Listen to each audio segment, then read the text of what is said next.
Bonjour à tous, bienvenue sur atoride.com. Aujourd'hui on va parler de la Cabrina Drifter, donc l'aile de vague par excellence qui est connue depuis de nombreuses années. Donc elle est arrivée au catalogue en 2012 chez Cabrina, donc ça fait 10 ans maintenant qu'on la voit sur les spots. Donc quand elle est arrivée, elle a un peu révolutionné le surf en kite parce que elle avait cette faculté à vraiment enlever la puissance et à nous accompagner dans la vague, ce qu'on appelle drifter en kite. Donc depuis, l'aile a su évoluer en fonction des pratiques, et puis du coup aujourd'hui on retrouve une aile de vague vraiment très performante, mais qui sera quand même accessible à un grand nombre.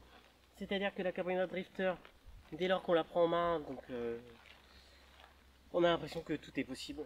Donc l'aile elle est vive, elle est joueuse, elle est stable, donc elle enlève de la puissance très facilement, on a juste à choquer. Et là elle va nous accompagner, et puis on aura l'impression de surfer sans même avoir besoin de manier l'aile. Et dès qu'on a besoin de reprendre de la puissance, on a juste à tirer sur la barre.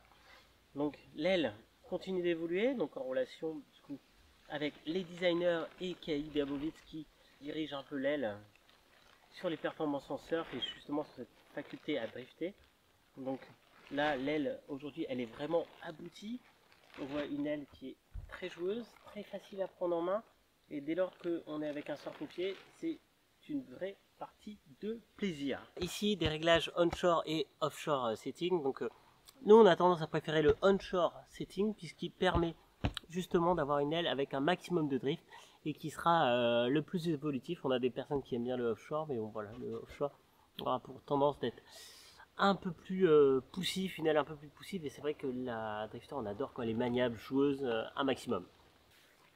Alors sur le bridage, comme on peut voir, on a une poulie donc qui permet d'avoir une rotation de l'aile qui va être un peu plus linéaire et du coup d'avoir une aile beaucoup plus homogène. Donc voilà pourquoi Cabrina a opté pour un bridage en une poulie. Comme à chaque fois chez Cabrina, du coup on a la possibilité de régler sa voile en A ou en B.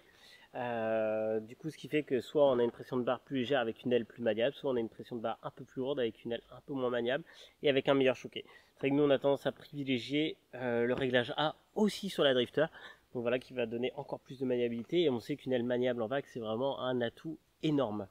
Et on a toujours bien évidemment la possibilité de régler ses arrières, donc nœud du milieu, ce qui permet d'avoir globalement l'aile la plus homogène, et nœud du bas vraiment quand le vent vient à forcière. Mais c'est vrai que nous voilà, on préfère quand même le nœud du milieu. Et la marque continue d'utiliser le Nano Ripstop, donc il y a un spi avec des mailles resserrées, donc qui permet d'accroître la durabilité de la voile. Et on a aussi du coup le High Tenacity Dacron, qui est un Dacron qui permet d'avoir une meilleure structure et aussi pareil une meilleure durabilité de la voile. Donc ça c'est vraiment top. Et on a du coup au niveau de l'aile, voilà le bord de fit qui est travaillé de manière judicieuse comme sur toutes les autres marques. Et petite différence sur la Cabrina Drifter, on a des lattes au niveau du bord de fit pour donner justement de la structure à la voile lorsqu'on la choque. Et c'est vrai qu'en vague on a plutôt tendance à faire un peu du on-off et du coup à bouger un peu ça. Et là, du coup, on peut voir les renforts qui sont posés en aramide au niveau des oreilles et au centre du bord d'attaque, donc pour justement prévenir des sols abrasifs et éviter d'user trop vite son aile. Alors, au niveau du gonflage, du coup, on garde un simple embout à connecter avec la baïonnette. Donc voilà, on connecte, c'est simple, pas d'embout, ça gonfle rapidement. Ça se dégonfle du même endroit, donc ça c'est vraiment top. Ça c'est propre à Cabrina, et puis la petite protection qui évite d'user le spi derrière, et puis bien évidemment le système de gonflage en one pump. Donc ça c'est vraiment super plaisant. La Cabrina Drifter du coup reste l'aile de référence pour les vagues, avec cette facilité qu'on lui reconnaît à chaque fois qu'on la teste, et année après année elle s'améliore et c'est vraiment plaisant. Et il n'y a qu'une adresse pour trouver la Cabrina Drifter, c'est atoride.com. Donc à très bientôt sur atoride.com.